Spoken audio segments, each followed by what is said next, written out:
My stepson shoved me into my late mother's china hutch at Thanksgiving dinner, and the glass doors cracked down the middle, right along with something in my chest. "You're not really anybody here, Corwin," he said, loud enough for the whole table to hear.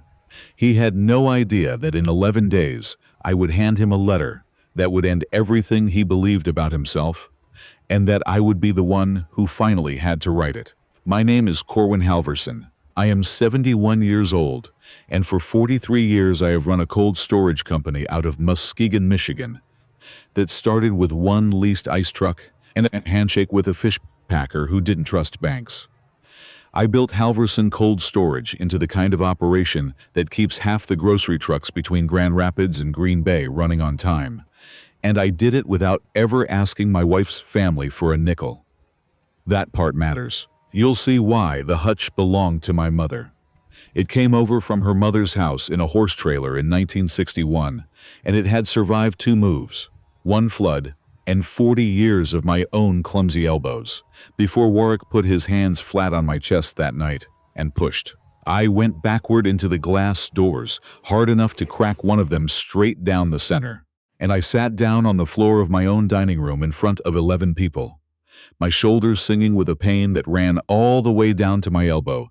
Nobody moved for a second. Then my niece Ellery made a small sound, like she'd started to get up and thought better of it. My grandnephew kept eating his stuffing, and Luetta, my wife of 31 years, set down her wine glass, walked over, and knelt beside me just long enough to say, close to my ear, "Get up, Corwin. Please." Not in front of everyone. I had been standing to say a few words. Nothing dramatic. 43 years is a long time to run a company, and I'd meant to raise a glass to it, the way I do most years, and maybe say something about how grateful I was that we were all still around the same table. Warwick had cut me off before I got 2 sentences in.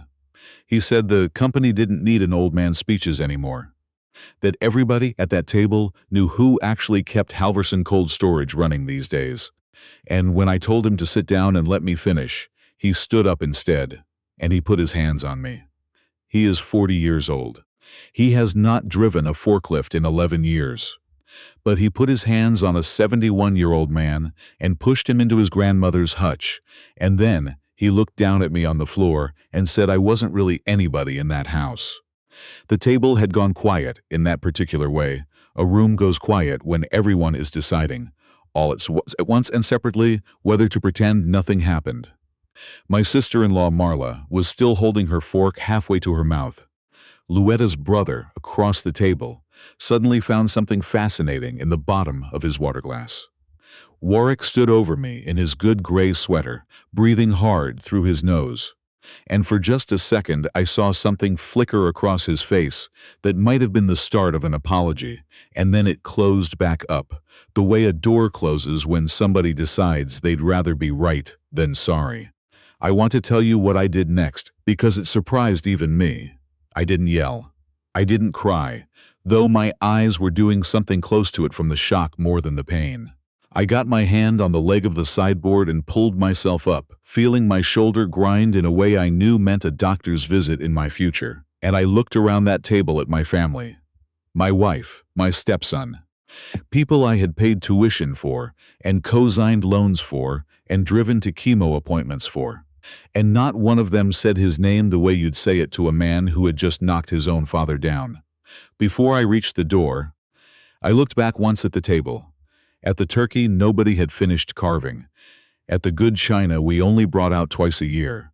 At Warwick, standing behind my chair, with his jaw set like a man who'd just won something instead of broken it. 43 years of Thanksgivings in one town, and I couldn't remember another one where I'd left before the pie was even cut. I picked my coat up off the hook by the door. I didn't say goodbye. I walked out into a light snow that had just started falling over the lake, got into my truck and drove. I didn't go to a hotel. That's not who I am. And anyway, there wasn't a decent one within 40 minutes that wouldn't have half the town asking questions by morning. The drive out to Sheridan Drive took 11 minutes, and I spent every one of them with the radio off, listening to the tires cut through the fresh snow and to my own shoulder complaining every time I braked. Muskegon at 10 o'clock on Thanksgiving night is about as quiet as a town gets. A few porch lights, one bar with its sign still lit, the lake somewhere off to my left, making the low sound it makes under a skin of early ice. I drove past the turn for the house twice in my head before I let myself take the one for the depot instead. The depot is the first building I ever owned. A squat brick warehouse we don't use for storage anymore, just maintenance and dispatch. I still keep an office there, small and plain, with a cot in the back room I bought years ago for nights when a shipment ran late, and I didn't want to wake Luetta coming in at 3 in the morning. I turned the space heater on, sat down at the desk, and stared at the wall for a long while with my coat still on. I want you to understand something about how I got here, because it explains why what Warwick did hurt in a way that went beyond a bruised shoulder and a cracked piece of glass. I met Luetta 31 years ago at a church rummage sale, of all places. She was 29, working 2 jobs, raising an 8-year-old boy alone in a rented duplex on the west side. Warwick was a quiet kid back then, watchful, the kind of boy who flinched a little when a door slammed somewhere in the building. It took me a few months to understand why. His father, a man named Wade Kessling, had been gone about a year by then. Luetta told me he'd died in an accident at the grain co-op out past 2 Rivers. Pulled 2 co-workers clear of a collapsing chute before the second explosion got him. She told me that story with her jaw tight and her eyes somewhere over my shoulder, and I believed every word of it because I had no reason not to, and because it was the kind of story a boy needed to hear about his father. I was building the company on nothing much back then. 1 truck, a lease on a walk-in freezer behind a defunct meatpacking plant, and a habit of showing up at every fish house and produce stand on the lakeshore before 6 in the morning to ask if they needed cold storage they weren't paying for yet. I worked 18-hour days most of that first decade. I want to say that clearly, because Warwick has a way of talking about the business now like it arrived fully built, like it was always going to be there waiting for him, the way the lake is always going to be there. It wasn't. I lost the first truck to a bank repossession 8 months after I bought it, and had to borrow one from a competitor who felt sorry for me, on the condition I hauled his overflow for free until I paid him back in favors. Luetta used to bring Warwick down to the depot on Saturdays in those years, and the boy would sit on an upturned milk crate and watch me work on the truck's transmission, handing me wrenches when I asked, dead serious about getting the right one on the first try. I married Luetta later that same year. I adopted Warwick then too, the week after his 9th birthday. I remember sitting across from him at our kitchen table with the adoption papers between us, and I remember he asked me, very seriously, whether that meant I could get hurt in an accident too. I told him I drove a truck for a living, and mostly what I risked was a bad back. He didn't laugh, he just nodded, like he was filing the information away for later use, the way careful children do. I gave him my name. I gave him my Saturdays, teaching him how to check a tire's tread with a quarter and how to back a trailer into a narrow dock without clipping the mirror. I remember the first time he backed one in clean, no correction, no clipped mirror, how he climbed down out of the cab grinning so wide I thought his face might crack from it, and how he ran the whole thing back for me twice, blow by blow, like I hadn't been standing right there watching it happen. I told him that night, driving home, that he had good hands for this work, steady ones, and he didn't say anything back, just looked out the window with that same grin still on his face. I think about that boy sometimes now and wonder exactly where the road split between him and the man who pushed me into a hutch 30 years later. I gave him tuition at Grand Valley State. Twice, because he changed his major partway through, and I never once brought it up as money wasted. I gave him a job in the dispatch office the summer he turned 22, and then a real position 5 years after that, and then, when I turned 65 and started thinking seriously about who'd run this company when I couldn't anymore, I gave him a title with my own name still attached to it, Vice President of Operations. I put it on a business card, and I watched him hand that card to strangers at trade shows, like it was something he'd earned instead of something I'd built a place for. There was one thing I never gave him, and it is the thing this whole story turns on. I never told him the truth about his father. Luetta asked me for that one thing before we were married. She sat me down at her mother's table and she said, "Corwin, if we do this, I need you to promise me something, and I need you to mean it. Warwick believes his father was a good man who died a hero. I need him to keep believing that. I need you to never be the one who takes it away from him."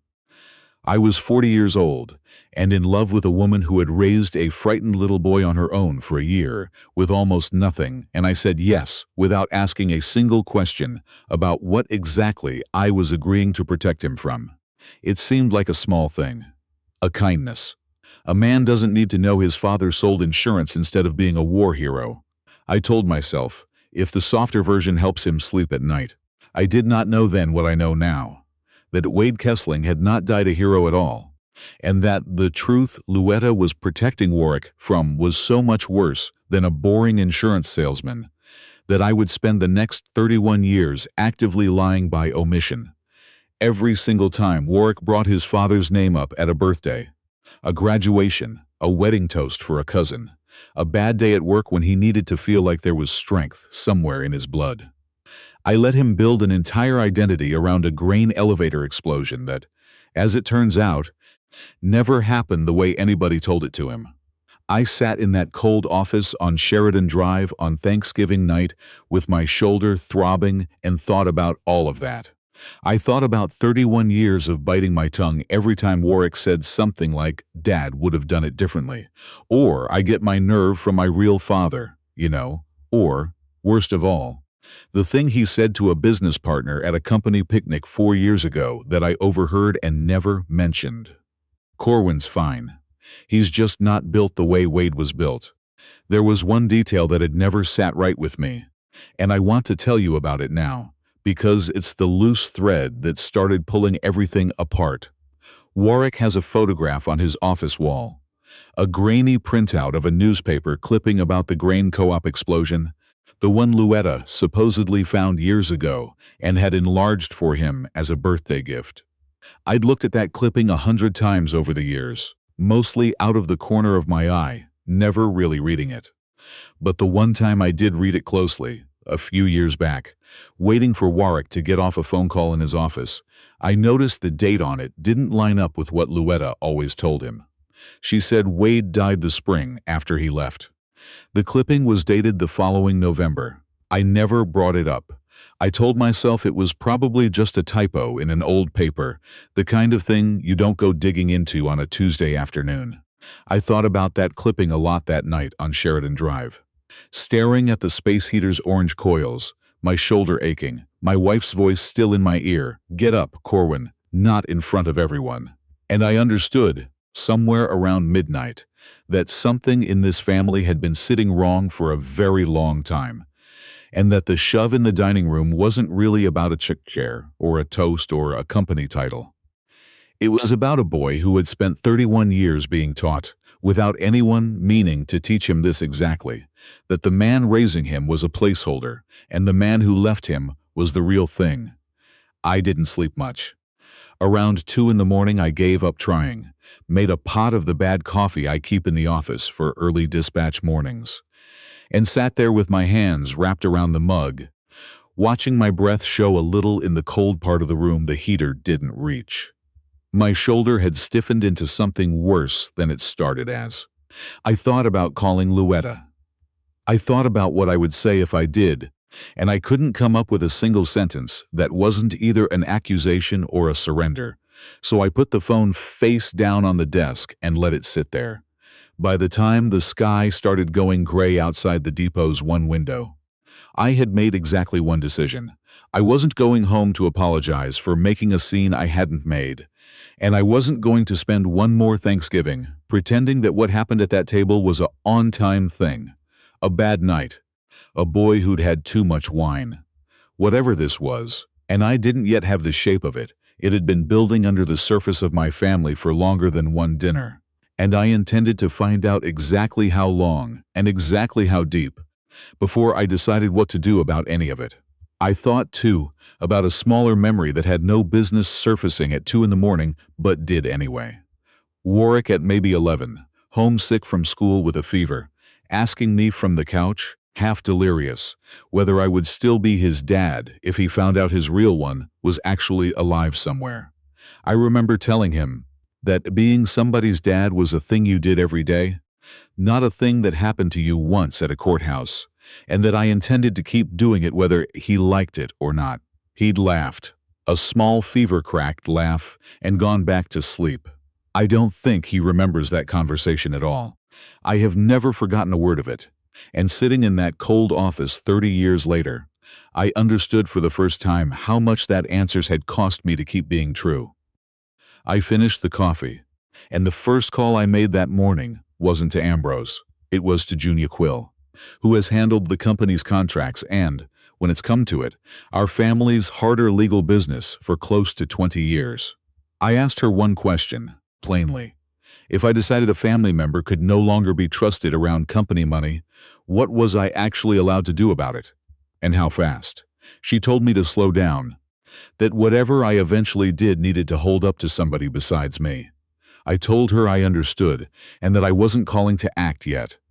I was calling to know where I stood before I did anything I couldn't undo. Ambrose Marrow has worked as my CFO for 19 years, and in all that time I have called him at an odd hour, maybe 3 times.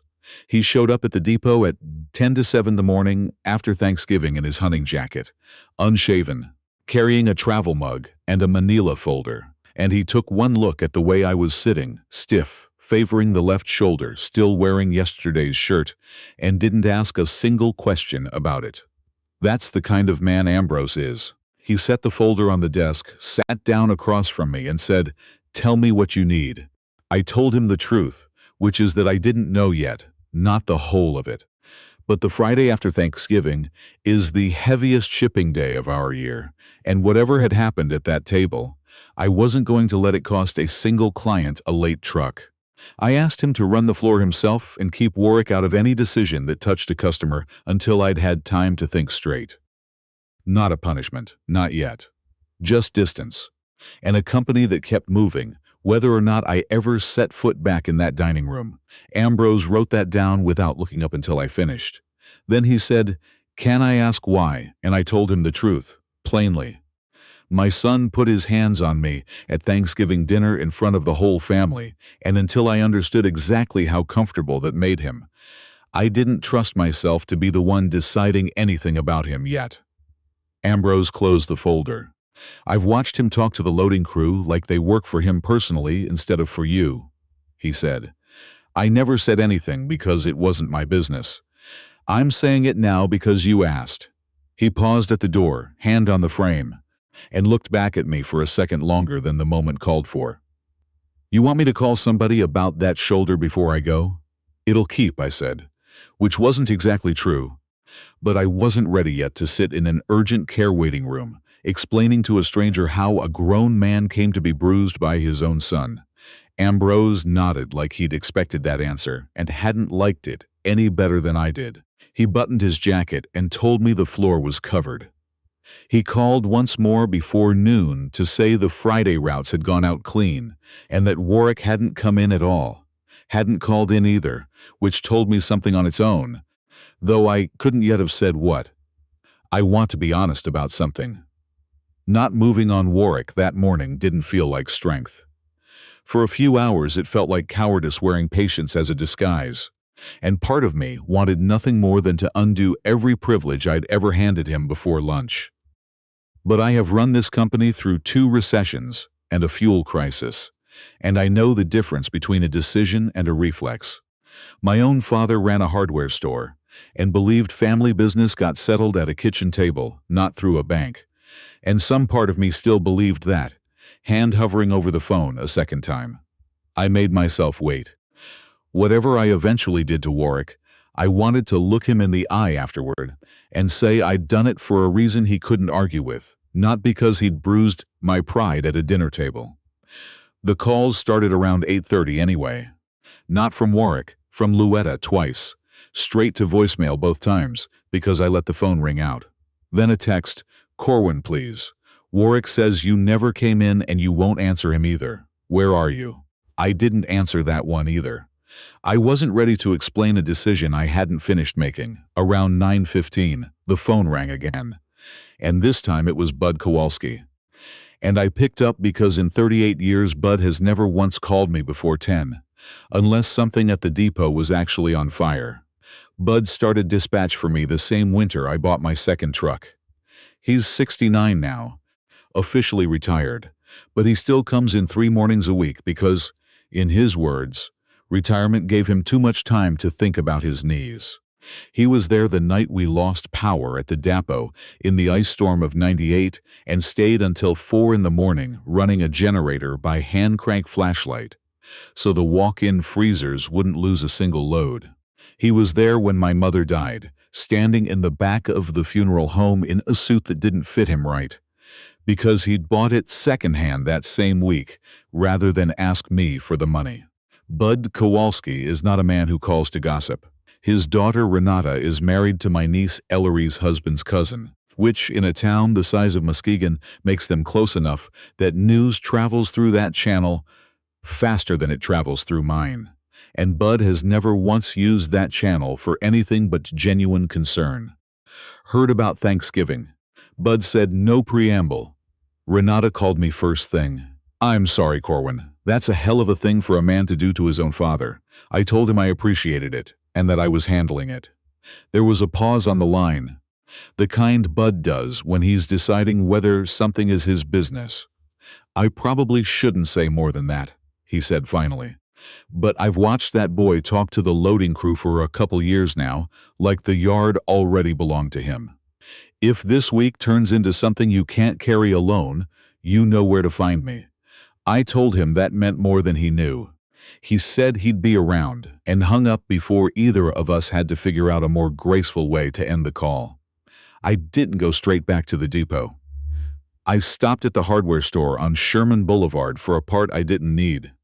An excuse dressed up as an errand, and while I waited on the clerk, a man in a Great Lakes fresh windbreaker turned from the paint aisle and said my name like he was glad to land on it. Yancey Post. A receiving manager I knew the way you know half the trade after 43 years in it. A handshake every couple of years, nothing closer. Corwin Halverson, he said, sticking out a hand. Good on your boy branching out like that. I about had a heart attack when Sable points numbers came in that close to your rate sheet. But Warwick told me you two had it worked out. Some kind of second brand for a different tier of client, so it wouldn't look like Halverson was bidding against itself on paper. Smart, honestly. Told my boss that's a father teaching a son the business the hard way. I let him keep talking, because a man mid-sentence, comfortable, thinking he's handing an old acquaintance good news, will tell you more in 2 minutes than a week of digging ever could. I asked, as evenly as I could manage, how long ago Warwick had explained all that. Right around when the paperwork went through, he said. 15 months back. Family business is family business. I thanked him and drove straight back to the depot instead of home. My hands tighter on the wheel than my shoulder had any right to make them. Back at the desk, I sat with the arithmetic I didn't want to be doing. A stranger doesn't quote that close to your rate sheet by guessing. He does it because he's seen your books or knows somebody who has. There was exactly one person who'd had his hands on every rate sheet this company produced for 5 years. And whatever he'd told Yancey Post to make it sound like family strategy, it hadn't come with my blessing. I want to explain, so you understand exactly how much weight that kind of coincidence carries in a business built on razor-thin margins. Underbidding a company by a wide margin is easy. Anybody can lose money for a season to buy market share. Underbidding it just enough to win the account and still turn a profit takes somebody who already knows exactly what that company charges and why, down to the dollar. I thought sitting there at the depot desk with the unopened bag from the hardware store still beside me, about that newspaper clipping on Warwick's wall. The one with the date that never quite matched the story Luetta told. I'd let that go for years, the way you let go of a rattle in a truck's dashboard that isn't loud enough yet to justify pulling the whole panel apart. It was loud enough now. Warwick had never once, in 18 years working for me, said a word about wanting an outfit of his own, no side project, no talk of striking out on his own, nothing. A competitor appearing out of nowhere, quoting our own numbers back to us. In the same season, he'd shoved me onto the floor of my own dining room. Wasn't the kind of coincidence a man in this business learns to shrug off. If Warwick was behind Sable Point Logistics, I needed to understand exactly what he thought he was building, and why now. I thought about the year Warwick turned 16 and asked me, out of nowhere at the dinner table, what his father would have thought of him. I remember Luetta's fork stopping halfway to her plate, and I remember answering something careful and useless about how any father would be proud of a boy who worked as hard as he did on his grades that semester. And I remember Warwick nodding like that was almost, but not quite, the answer he was hoping for. He asked some version of that question every few years growing up. At his high school graduation, the week before his wedding to a woman he'd later divorce, the day I handed him his first company title. Every time, I gave him a version of the same careful, useless answer, because the true one wasn't mine to give. I understood now, sitting in that cold office, that somewhere in all those careful non-answers, Warwick had gone looking for the real one himself, and built a company to hold it. I sat there a while longer before I could make myself move. My shoulder had gone from an ache to something sharper every time I shifted in the chair, and underneath that was a different kind of pain entirely. The kind that doesn't show up on an X-ray. The particular sting of realizing that a suspicion you buried years ago, because it was easier than digging it up, had been sitting there the whole time, patient, waiting for you to finally be ready to look at it. I have built my whole life on the idea that a man pays attention to the numbers, that the numbers don't lie even when the people attached to them do. I had let one number, a mismatched date on a piece of newsprint, sit unexamined for years because examining it meant doubting a story my own wife had asked me to protect. I don't know that I've ever felt more foolish in my life than I did in that chair, and I have made plenty of expensive mistakes in 43 years of business. I got up, my shoulder screaming at me for it, and called Ambrose again instead of driving anywhere. I didn't want to be the man digging through his own son's numbers like a thief in his own building. I asked a plain question instead. Had we lost any accounts in the last year that had surprised him? Funny you ask, he said. 3, actually. Great Lakes Fresh, the Hutchins Produce account, and that small grocery chain out of Fremont, all within 14 months. Chalked it up to a soft season. Until right now, the way you're asking. I asked whether the winning numbers had struck him as too low. Now that you mention it, yeah, he said. Figured somebody was buying market share. Would raise rates again inside a year. Nobody ever did. That was enough. I didn't need a manifest to know what I was looking at. A pattern 3 different people had each noticed one piece of, and none of us had put it together. Because none of us had a reason to look at the whole picture at once. I thought about Warwick sitting in his office down the hall, the one with his father's photograph on the wall. And I thought about how, for the last 14 months, every time he'd told me business was slow and the market was tightening, I had believed him, because I trained him myself, and I never once imagined he'd lie to my face about numbers the way he apparently had. I turned it over twice more, slower each time, and made myself separate what I could prove from what I couldn't, the way I'd size up any freight dispute before acting on it. What I could prove: 3 accounts lost, all within 14 months, all to a vendor nobody had heard of before this year. What I couldn't prove yet: that Sable Point was Warwick's in fact, and not just in Yancey's understanding of a conversation. That it was using our equipment or our relationships with the docks to keep its overhead near zero. Or that any law had actually been broken instead of just my trust. I know the difference between a hunch and a case. What I had was a hunch with a name on it that made my hands go cold every time I thought it through. I didn't confront him that day. I didn't have the whole picture yet. And a man who confronts a liar with half a story hands, that liar what he needs to build the other half convincingly. I've negotiated freight contracts for 4 decades. The first move you make with incomplete information is the move you regret. So I called Junia again, this time with an actual name. I asked her to quietly find out whether a company called Sable Point Logistics LLC was registered anywhere in the state, and if so, under whose name. She didn't ask why. Junia has known me long enough to understand that when I call and don't explain myself, the explaining comes later, and it's worth the wait. Then I drove home, not to make peace, but because I needed to see Luquetta's face when I told her what Great Lakes Fresh had done, and watch, carefully, for what she already knew. She was in the kitchen when I came in, still in yesterday's cardigan, and she stood up fast when she saw me, the chair legs scraping against the floor.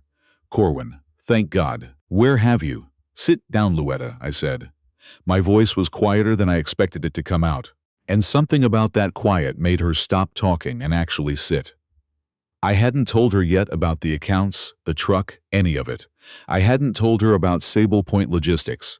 I just stood there in my coat, looking at the woman I had loved for 31 years, trying to figure out whether the fear on her face was fear of what Warwick had done or fear of what I was about to find out. "I need to ask you something," I said, "and I need you to think very carefully before you answer it, because I already know more than you think I do. Do you know a company called Sable Point Logistics?" I watched her face the way I would watch a scale weigh in a shipment I didn't trust. Her mouth opened, and for just a second, nothing came out at all, and in that second of nothing, I had my answer before she ever said a word. "Corwin," she said finally, her voice small in a way I hadn't heard from her in years. "Let me explain, please. Just let me explain before you decide what this is." "You haven't answered the question," I said. "It's not what you think." "I haven't told you what I think." I pulled out the chair across from her and sat down, slow, favoring the shoulder. "I think a company doesn't get built out of thin air, Luetta. I think somebody has to put money into it before it can go out and undercut a business that took me 43 years to build. I think Warwick doesn't have that kind of money on a vice president's salary, and I have never once seen him take out a loan in his own name, because he's never needed to. So I'm asking you plainly, and I'd like you to answer me the same way. Did you give him money for this?" Her hands were flat on the table, and I watched her study them like they belonged to somebody else. Outside, a truck went by on the street, tire chains rattling against the pavement, and neither of us said anything until the sound of it faded. "I'm listening," I said finally. "But I want you to know I already know it's bad. So don't waste either of our time making it smaller than it is." She told me everything in pieces, the way people do when they're hoping each small piece will land softer than the whole truth would. 14 months ago, Warwick had come to her, not to me, to her, specifically, deliberately, and told her he had a chance to start something of his own, something that would finally let people see him as more than Corwin's boy. He needed capital. Banks wanted collateral he didn't have, and a business history he couldn't show them. So Luetta had gone to our own credit union, alone, on a Tuesday while I was at a trade conference in Grand Rapids, and signed a home equity line of credit against the house for $180,000. "You forged my signature," I said. It wasn't a question, because I already knew the answer would be no. Luetta would never do anything so clumsy, so easy to catch. She was smarter than that, and I had married her partly for that exact smartness. "The house is in my name too," she said. "I didn't need your signature. I only needed mine." She said it like she was reciting a fact she'd rehearsed, defending to herself for over a year, the kind of sentence a person builds a wall out of, one brick of technically true at a time. "You took $180,000 against our home," I said, "and you never told me. I was going to tell you once it was working. Once he'd proven it could work, I was going to explain everything, and you'd have seen that it was fine, that no harm was done." "No harm," I said. "Luetta, he used that money to build a company that has been quietly stealing my clients for over a year. I've lost 3 accounts I can prove, and I don't yet know how many I can't. That's not no harm. That's real money, real jobs, real trucks sitting idle that used to be full." She flinched at that. And for a second, I saw something close to genuine shock cross her face, and I understood that whatever she'd known, she hadn't known the scale of it. He told me it was a specialty route, she said, quieter now. Regional accounts nobody else wanted. He never said he was going after our own clients, Corwin. I swear to you, I didn't know that part. I believed her about that part. I want to say that plainly, because this isn't a story where everyone is equally guilty of everything. Luetta's failure wasn't malice toward me, not exactly. It was something more familiar and, in its way, more painful. 31 years of choosing not to ask her son hard questions, because asking might mean hearing an answer she couldn't live with. You don't know what it's like, she said. Watching your own child spend 40 years measuring himself against a dead man and coming up short every single time. I thought if he finally had something built with his own two hands, he'd stop needing to win an argument with a ghost. I wasn't trying to keep it from you forever, Corwin. I was trying to buy him enough time to succeed quietly, before you ever had to find out he'd failed loudly. Angry at what, Luetta? At me? For what exactly? For paying his tuition twice? For putting him in a job with my own name on the door? At everything, she said, and there was something almost pleading in it now. At the world. At not having a father who... She stopped herself. But not before I heard the shape of the sentence she'd swallowed. Who what, I said. Finish it. At not having a father who was extraordinary, she said finally, quietly, staring at her hands again. He's spent his whole life measuring himself against a man he never got the chance to actually know, Corwin. And I let him do it, because I thought it was kinder than the alternative. I thought a boy needed somebody impossible to live up to more than he needed the truth. He's 40 years old, I said. A man doesn't settle because his mother finally stops saying no to him. He settles when somebody makes him stand on his own 2 feet and answer for what he does with them. You've been protecting him from that his whole life. And I let you because I loved you, and because I stopped myself there. Because the next sentence was the one I hadn't said out loud in 31 years, and I wasn't ready yet to say it to her before I'd said it to myself. Because what? She said. I looked at her for a long moment. Because you asked me to protect a story about his father that I've never fully believed since the day I read that clipping on his office wall, and noticed the date didn't match what you always told him. The color went out of her face the way it does when a person realizes a door they thought was locked has been standing open the whole time. What clipping? She said, but her voice had lost its footing, and I understood in that moment that she knew exactly which clipping I meant.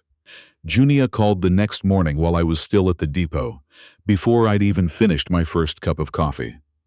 Sable Point Logistics, LLC, she told me, had been registered 14 months earlier with the state, and the registered agent listed was a paralegal at a small firm in Grand Haven, a common enough arrangement for a business owner who wants his name kept off the public filing. But Junia had pulled the operating agreement filed alongside it, which does require a member's name, and there it was in plain black print. Warwick Wade Halverson, sole member. I hadn't known, in 31 years, that Warwick had quietly added his birth father's first name as his own middle name sometime after he turned 18. Legally, on paper, without ever mentioning it to me or, as far as I knew, to Luetta. Junia read me the filing twice because I asked her to. I sat with the phone against my ear for a long moment after she finished, turning that single fact over and over, understanding for the first time just how much of himself Warwick had quietly, deliberately built around a man he barely remembered. I didn't push it further that night. I want you to understand that I sat her down right there in that kitchen and demanded the whole truth about Wade Kessling. And some cruder version of myself, the version still nursing a cracked shoulder and a bruised pride, wanted to. But some things you don't do out of anger, because anger makes you say them wrong. And there was only ever going to be one chance to say this particular thing right.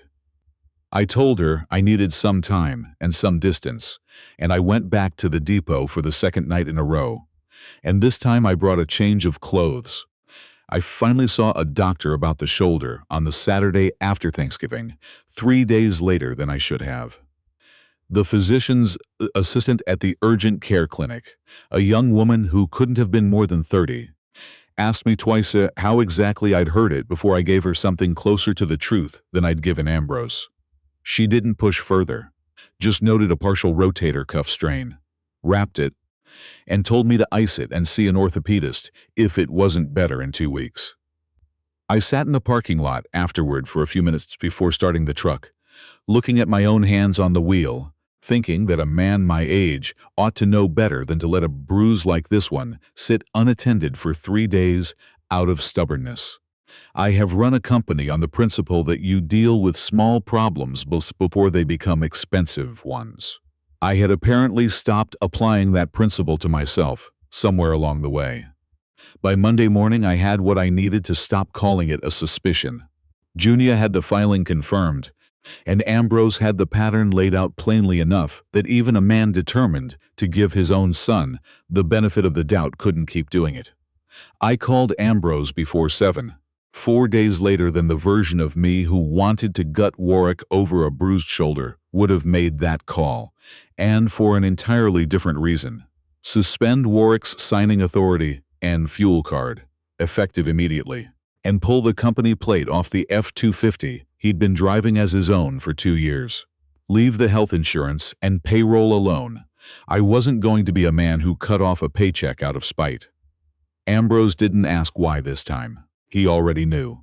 By 9, the fuel card was dead and the truck was back on our lot, and freezing those accounts still didn't feel like justice. It felt small and necessary at once, the way pulling a bad tooth does, no less painful for being overdue. The board challenge came the next day, on the Tuesday after Thanksgiving, delivered by email at 11 in the morning with the kind of formal, over-punctuated language that told me exactly who'd had a lawyer help write it. Warwick was calling an emergency meeting of the Halverson Cold Storage Family Advisory Board. 4 people. Ambrose, our longtime attorney's junior partner Brogan Castellan, an old friend of mine named Sylvie Draper, who'd sat on that board since it was 3 people around my kitchen table, and Tobias Lund, who ran the credit union and had known me since we were both 26. The agenda cited the bylaw's unilateral action clause, a provision I had written myself 11 years earlier, requiring board notice within 5 business days of any founder action that changed a family member's compensation, signing authority, or access to company property, meant, when I wrote it, to keep any one of us from freezing another out over a personal grudge dressed up as business. I never once imagined it would be turned against me by the boy I'd raised, for doing exactly what it was written to stop someone from doing to him.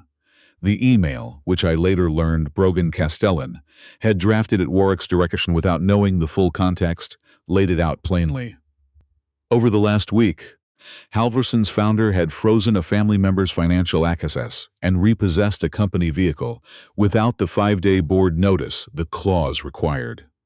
The board had a fiduciary responsibility, the email said, to review whether founder Corwin Halverson had acted within the authority the bylaws actually gave him, and to consider an interim operational transfer to Vice President Warwick Halverson while that review was pending. There was one line in that email I couldn't stop rereading.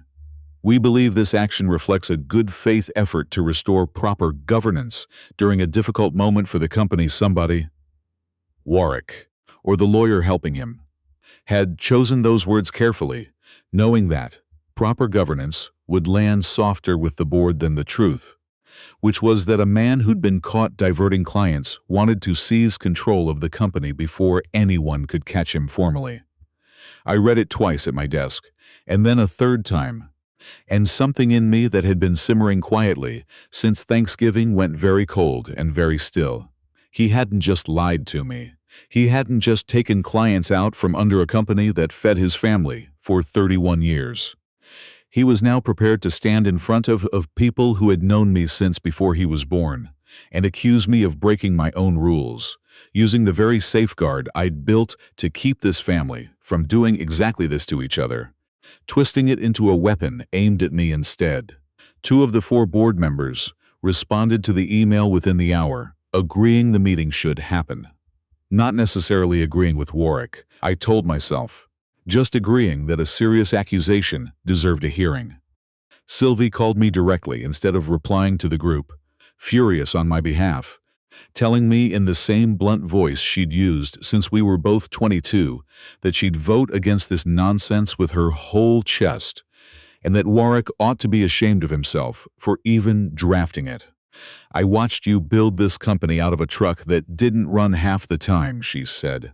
I'm not sitting in a room and pretending I don't know who Corwin Halvorsensen is because his son had a bad Thanksgiving. Tobias didn't respond at all for 2 days, which worried me more than an outright vote against me would have. Tobias Lund is a careful man. It's what makes him good at running a credit union, and careful men sometimes let caution look, from the outside, indistinguishable from agreement with whoever spoke last and loudest. When he finally did call, on Thursday evening, he didn't say much, beyond confirming he'd attend Monday's meeting and wanting to know, in a tone that gave nothing away, whether I had anything I planned to bring with me. I told him I did. He said that was good to hear, and hung up before I could ask him anything else. I spent that Tuesday night alone at the depot with the space heater running and the meeting scheduled for the following Monday. And it was there, somewhere around midnight, staring at the same water stain on the ceiling I'd been staring at for 11 days, that I finally let myself sit with the real question underneath everything else. Not whether I could win the board vote. I was fairly confident, with Bud's information and whatever Junia had found, that I could. The real question was harder than that, and it had nothing to do with the company at all. Did I tell Warwick the truth about his father, or did I keep the promise I'd made to Luetta 31 years ago? I want to walk you through how I actually thought about this, because it wasn't a simple decision, and anyone telling you it should have been an easy call has never kept a hard promise for 3 decades. On one side sat 31 years of a vow I'd made in good faith, to a woman I loved, meant to protect a frightened boy from a truth that would have crushed him at 9 years old, and might have gone on crushing him at 14, at 20, at any age in between. On the other side sat a 40-year-old man who had built his entire adult identity, his ambition, his resentment of me, apparently even the name of the company he was using to try to destroy mine, around a version of his father that was not true, and who was right now, in real time, making the exact kind of self-destructive choice that a person makes when they're trying to become a ghost they never actually knew. I never met Wade Kessling. He was gone from Warwick's life a year before I ever walked into it, and Luetta kept whatever pictures existed of him in a box I never once asked to see, out of respect for a grief I believed at the time was real. I used to imagine him sometimes in the early years as a kind of blank space shaped roughly like a man, someone I was quietly competing against without ever getting to see his face. It is a strange thing to spend 3 decades measuring yourself against a ghost you helped keep alive. I understand now that I wasn't only protecting Warwick from a truth. I was also, in some smaller and less noble way, protecting myself from ever having to find out whether the real Wade Kessling would have made my own 31 years of showing up look as small to Warwick, as I sometimes privately feared they did. I thought about the fever-sick 11-year-old on the couch asking whether I'd still be his dad if his real one turned out to be alive somewhere. I thought about the 16-year-old at the dinner table asking what his father would have thought of him. I thought about every birthday and graduation and bad week where Warwick had reached for a version of Wade Kessling that existed only because Luetta and I had built it for him out of kindness and fear, in roughly equal parts. And I understood, finally, sitting in that cold room with my hands wrapped around a coffee mug that had gone cold an hour earlier, that the kindness had run out its usefulness a long time ago. It had curdled into something that was actively hurting him now, and I was the only person left alive who could tell him the truth instead of another comfortable piece of it. I got up. My shoulder had stiffened badly from 2 nights on a cot that wasn't built for a grown man, let alone one my age, and I ignored it. I went to the small floor safe bolted into the closet of the depot office. Not the main office safe. This one, the one almost nobody but me had a key to, and I spun the dial from memory. Inside, behind a stack of old deeds to property we'd sold off years ago, was a worn manila envelope I hadn't opened in longer than I could remember. I took it out, set it on the desk under the one working lamp, and looked at it for a long time before I made myself unfold what was inside. I want to tell you I decided that night, once and for all, exactly what I would do with it. That would be a lie, and I've had enough of those in this story already. What I decided was smaller, and I think more honest. I would go into Monday's board meeting and settle the company matter first, cleanly, with facts nobody could argue with. And then, whatever happened with the vote, I would find a way to sit down with my son, not as an executive defending his business, but as a father who had run out of reasons to keep protecting a lie. And I would finally tell him the truth about Wade Kessling. Even knowing it might be the last conversation we ever had, I put the letter back in the safe, spun the dial, and called Bud, even though it was well past 10 o'clock by then. He picked up on the second ring, sounding wide awake, the way a man sounds when he's been half expecting a call like this one all week. I told him what I needed. Everything he could get me, quietly and honestly, about the Great Lakes Fresh contract. Not company secrets, nothing stolen. Just what a receiving manager at a grocery chain might be willing to show an old friend from the trucking business who used to run their route. Bud didn't hesitate. Yancey owes me a favor from about a decade back, he said. I'll see him tomorrow. Before he hung up, he asked me, in a voice gentler than I was used to hearing from him, whether I was doing all right. I told him I would be, once Monday was behind me. I don't know that either of us fully believed it, but it felt good to say out loud, and that was enough to get me through the rest of that week. Bud came through the way he always does. Yancey, the receiving manager at Great Lakes Fresh, wasn't willing to hand over anything confidential, but he didn't need to. He showed Bud the signed vendor agreement openly, the way any receiving manager will show a longtime contact the paperwork on a switch he's not ashamed of, because as far as Yancey knew, there was nothing shady about it. Sable Point Logistics LLC, signed 14 months back, quoting rates nearly 9% below what Halvorsen had bid for the same lanes. Rates that, Ambrose confirmed after running the numbers twice, weren't sustainable unless you were using someone else's trucks, someone else's fuel contracts, and someone else's decades of relationship capital with the loading docks to keep your own overhead near zero. Bud photographed the agreement's cover page with Yancey's blessing. Nothing hidden, nothing stolen. Just one old freight man doing another one a favor. And brought it to me Sunday night along with a list, gathered from 2 other contacts he'd quietly called that week, of 2 more accounts we'd lost that carried the same signature underbidding pattern. I met with Junia Sunday evening to go through everything. She was careful, the way good lawyers are, to tell me what I could say Monday and what I'd need to prove later through proper channels if this ever went further than a boardroom. You have more than enough to stop this vote cold, she told me. Whether you want to pursue anything beyond that is a different conversation, and it's yours to have, not mine. I told her I hadn't decided yet, and that was the truth. Some part of me still wanted, even then, to find a door that led somewhere other than total ruin for my son. I just hadn't found it yet. Monday morning, I walked into the small conference room at Halvorsen Cold Storage. Not a boardroom, really. Just the same room where we hold quarterly safety meetings, with a laminate table and a window looking out over the loading yard, and found Warwick already seated at the head of it, in a suit I'd never seen before, flanked by Brogan Castellan holding a legal pad. Sylvie was there, arms crossed, unwilling to hide her opinion of the proceedings. Tobias sat quietly with a folder of his own in front of him, giving nothing away. Ambrose took the seat beside me without being asked. Warwick didn't look at me when I came in. He waited until everyone had settled, then opened with a version of the same speech from the email. Careful, rehearsed, dressed up in the language of process and fairness.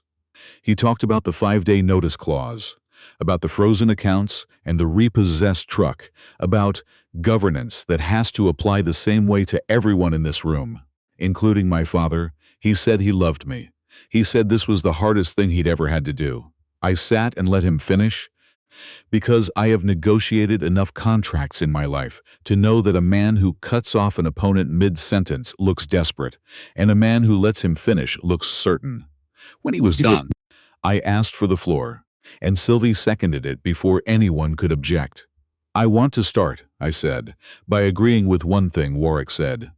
Something in this company has been unstable for the last 14 months. He's right about that. I saw something flicker across his face. Hope, maybe, that I was about to concede. It just isn't me. I laid it out plainly, the way I'd have laid out a freight contract dispute. No theatrics, just the sequence. 3 accounts lost over 14 months. A new vendor, Sable Point Logistics LLC, registered the same month the first account switched. A sole member listed on the state filing, Warwick Wade Halverson. Rates 9% below sustainable. A pattern Ambrose could explain to anyone in the room who wanted the math walked through, and a signed vendor agreement with Great Lakes Fresh that any of them could verify independently if they doubted my word. I slid copies across the table. Nothing seized, nothing stolen, documents any of them could confirm through their own channels within a day if they chose to. The room went quiet in the particular way a room goes quiet when people are doing arithmetic they don't want to be doing. Tobias opened his folder, looked at the page inside it, and closed it again without a word. I understood later he'd already had the state filing, pulled himself sometime that week, careful man that he is, and had been sitting on it, waiting to see whether I would bring it up myself before he had to. This is a business disagreement, Brogan Castellan said, trying to find footing. Aggressive competition isn't fraud. It's aggressive competition funded by an undisclosed $180,000 loan against my house, taken out by my wife without my knowledge, and run using fuel accounts and equipment access that belonged. At the time, to Halverson Cold Storage, I said, "You can call that whatever you'd like in a legal filing, Brogan. I'm calling it what it is in this room." Which is a son who decided the fastest way to build something of his own was to quietly dismantle the thing his father spent 43 years building instead. Warwick's face had gone pale, and for the first time since I'd walked in, he looked less like a man executing a plan and more like a man watching one come apart in real time. "You don't understand what it's like," he said. Quiet now, the rehearsed calm gone out of his voice. "Being your son. Everybody in this town knows exactly who built this company, and it was never going to be me, no matter what title you put on my door. I needed something that was mine. Then you should have built it," I said. "Not stolen it out from under the company that fed you for 31 years and called it something new." Nobody spoke for a moment. Then Ambrose, quietly, without any theater in it, said, "I've seen the manifests too, for what it's worth. It matches." Sylvie nodded once, like that settled something she'd already made her mind up about days earlier. Sylvie moved to end Warwick's operational role effective immediately, citing breach of fiduciary duty. Ambrose seconded it. Tobias, after a long pause that felt longer than it probably was, voted with them and told me afterward privately that he'd needed to see whether I would bring the truth into the room myself before he could trust it wasn't just a family fight dressed up as a business matter. The vote was 3-1. Brogan's abstaining on Warwick's behalf since he wasn't a board member at all. It was over in less time than it takes to load a single trailer. Warwick didn't argue.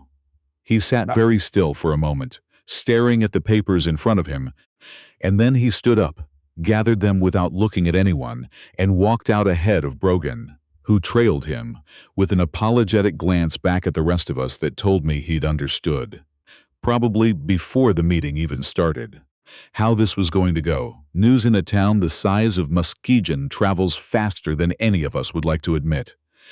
By the time I walked out of that conference room, my phone had already started buzzing.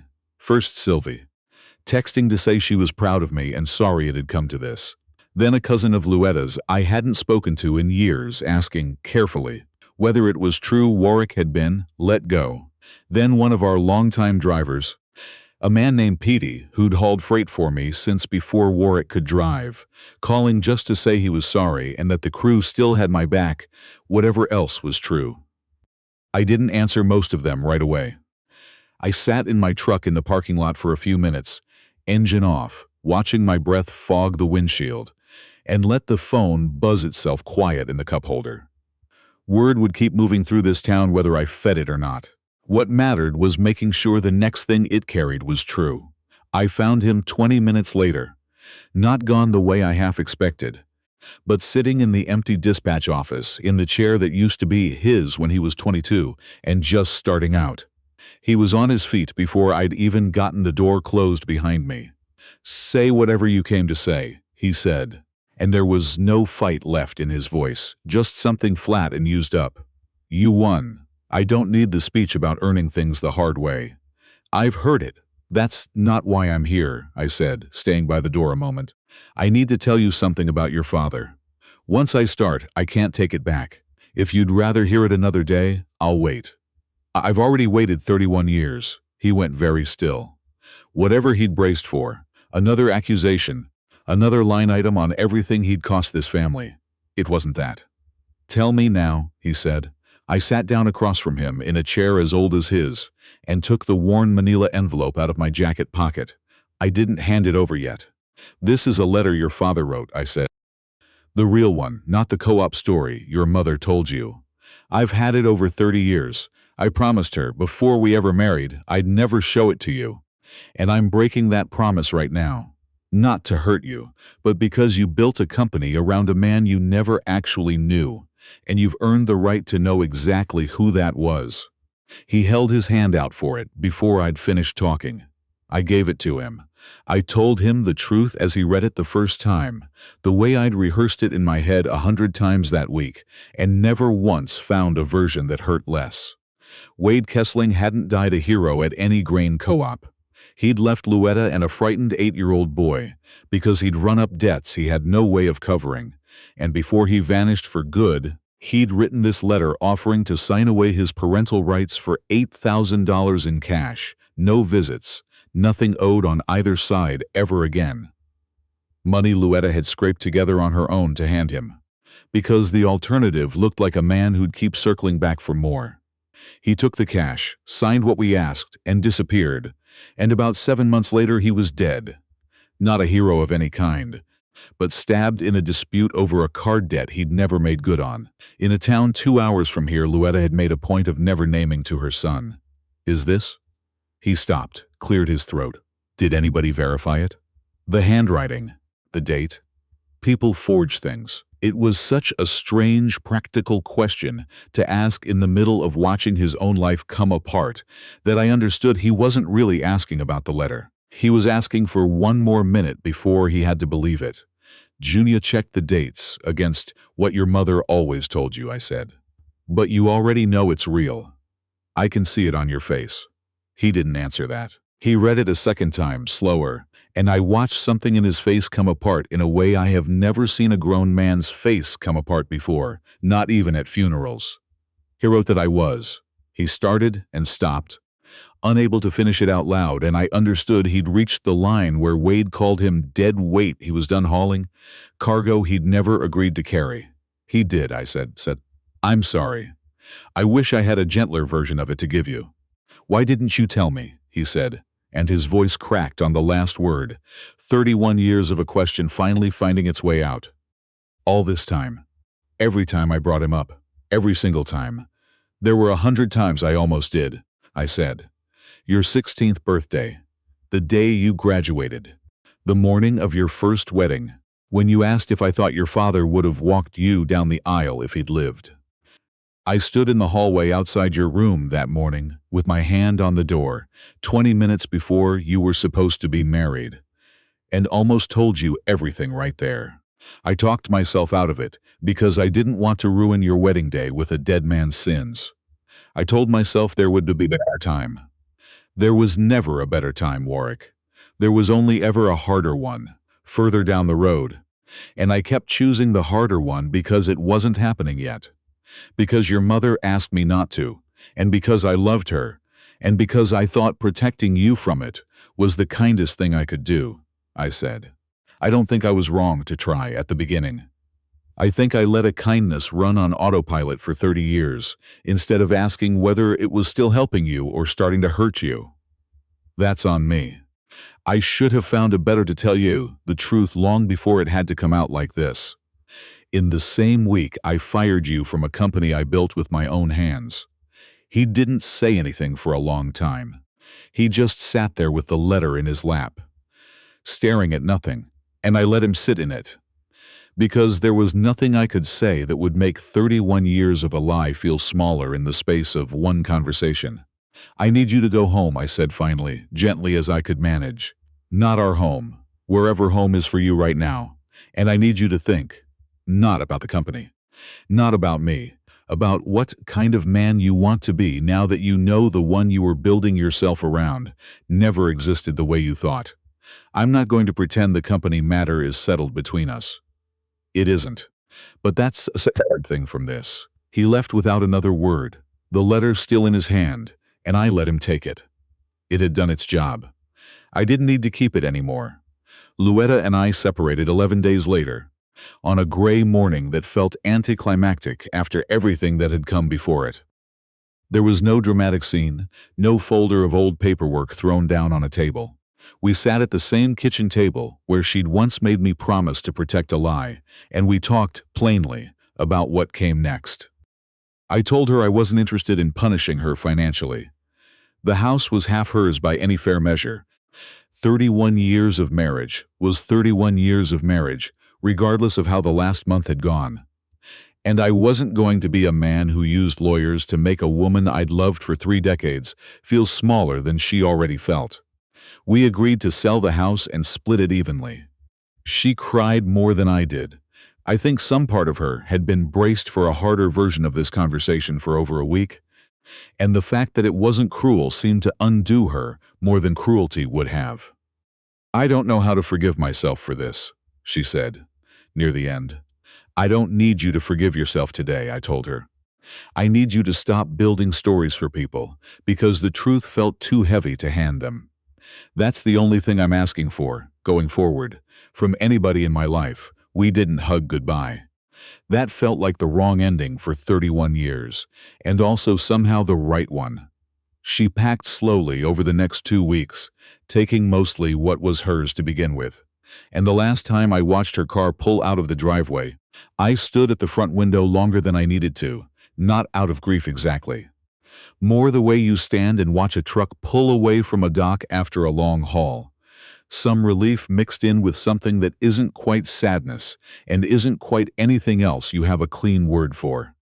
Ambrose and Junia spent the better part of December cleaning up what Sable Point Logistics had left behind. Great Lakes Fresh came back to us within the month. Once Yancey's bosses saw the paperwork and understood exactly whose fuel and whose trucks had been keeping their rates artificially low.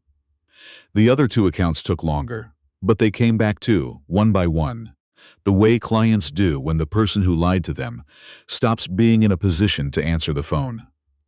By the second week of January, Ambrose told me over coffee that the numbers looked steadier than they had in over a year, and for the first time since Thanksgiving, I let myself believe that whatever else this had cost me, the company itself was going to be fine. Warwick didn't call for 3 months. When he finally did in early March, it was a short conversation. He'd moved to Kalamazoo, taken a job managing a small produce warehouse, nothing close to what he used to have, and he wanted me to know he was paying Junia back, slowly, for the legal costs the board matter had generated, on a schedule he'd set for himself without being asked. He didn't apologize, not fully, not yet. He asked, instead, whether I thought his grandmother's hutch could still be fixed.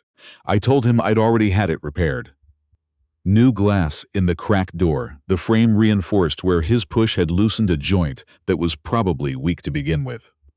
I didn't tell him I'd kept the crack pattern from the old glass, a photograph of it, tucked in the same drawer where I now kept the empty Manila eighth envelope that used to hold his father's letter. Some things you don't fix so much as you learn to live around. It was a Tuesday evening in late April, 5 months on from Thanksgiving, when I pulled in for gas at the station on Sherman Boulevard. Near the depot, the way I had most weeks since sometime in December. It sat on my new route between the depot and the apartment I was renting while the house sold. And stopping there had turned from convenience into something closer to a habit. The kid working the night register, 22, maybe 23, in a company polo 2 sizes too big, looked up when the bell rang and gave me the same half grin he usually did. "Evening, Mr. Halvorsen," he said. We'd been on a first-name basis with each other's faces, if not always the names themselves, for months by then. Enough Tuesdays and Thursdays that I knew he took his coffee black, and he knew I paid inside because the card reader at the pump hadn't worked right since spring. "Emil," I said, reading the tag more out of old habit than need. "Slow night?" "Slow enough," he said, nodding at the drawer he'd been counting, twice as careful about it as the job required. I'd noticed that about him over the months. The way he counted a drawer like his own name was on it, the way a rude customer never rattled him, the way he kept a paperback under the counter instead of a phone. I couldn't tell you the exact night I started paying more attention to Emil than to the gas I was buying from him. I only know that by April I'd formed an opinion of him the way I form any opinion of a young man I might want working for me. Slowly, out of 100 small moments instead of one big one. "Anything new since Thursday?" I asked. "Dropped to 1 class this semester instead of 2, he said, not quite meeting my eye. "My sister's school fees came due at a bad time. I'll pick the pace back up in the fall." He'd mentioned the supply chain program back in February, talking across the counter during a slush storm that kept everybody else off the lot. Said, a little sheepishly, he liked the idea of being the guy who figures out how to get a thing from one place to another, without anything going wrong. I'd told him that was most of my job description too. I stood there a moment longer than the moment called for. Running arithmetic on him, I'd apparently been running for months. "I've got a company a few blocks from here," I said. "Cold storage and freight. We run a structured apprenticeship. Real wages. A dock cart before you ever touch a truck. And for the right person, we cover certification costs and tuition as you hit milestones instead of one lump sum. It isn't a handout. You'd earn every piece of it. But come in Monday and talk to my CFO about it, if you're interested." He stared at me like I'd spoken a language he needed a second to translate. "Why me? You've bought gas here 5 months. You don't actually know me. I know you count a cash drawer like your name's on it," I said. "And I know you dropped a class to keep your sister in school instead of the other way around. And you didn't tell me that to get something from me. I just happened to notice. I built this company one skip paycheck at a time, doing exactly what you're doing right now." "That's not nothing, Emil. It's the only qualification that's ever mattered." He was quiet for a second, turning that over. "My mom's gonna think I made this up," he said finally, and there was a small, disbelieving laugh underneath it, the kind that comes out when good news hasn't fully landed yet. "A gas station regular offering me a job. Tell her to call Ambrose Marrow at the main office Monday morning if she wants to confirm it's real," I said. "Numbers on the card. And tell her the offer stands whether or not you decide it's the right fit for you. I'd rather you take a week and think it over than say yes tonight just to be polite to an old man buying gas." I meant that. I had spent 31 years watching what happens to a young person who says yes to something before he's actually decided he wants it. And I wasn't in the business of building another version of that mistake, not even with the best intentions in the world. "I don't need a week," Emil said. "But I'll take the weekend anyway." Feels like the kind of thing you shouldn't decide standing at a register. He came in that Monday, in a shirt a size too big and shoes he'd clearly polished the night before, and he sat across from Ambrose with his hands folded, like a man trying very hard not to fidget. Ambrose told me afterward that Emil had asked more questions in 20 minutes than most candidates ask in a full interview. Good ones. Practical ones, about seasonal freight patterns and how we handled a compressor failure in July. He started the following week, driving a dock cart before he ever touched a truck, same as I once had. working toward his first certification milestone before the fall term even started. I don't know yet what kind of man Emil Ruiz is going to become. I know what kind of chance he's earned, and for the first time in a long while, giving somebody that chance didn't come attached to 31 years of a promise I had to keep breaking pieces of myself to protect. I used to think a full life meant a full table. Everyone home, everyone grateful. Nobody keeping score of what they owed you. I've learned something different this year. A full life is one where the people around you have earned their place there, not just inherited it, and where the truth, even the kind that costs you something to say out loud, does less damage in the long run than the kindest lie ever could. I don't regret the 31 years I spent protecting Warwick from a hard truth about his father. I regret not trusting him and myself enough to let that protection end when it should have. If any of this sounds familiar, if you've ever kept something quiet out of love and watched it grow into something else entirely, I'd like to hear about it. Tell me in the comments where you're watching from tonight, and whether you've ever had to choose between a comfortable story and an honest one. None of the people in this story are real. Corwin, Warwick, Luetta, all of it invented to give this kind of hurt somewhere honest to land, not to describe an actual family.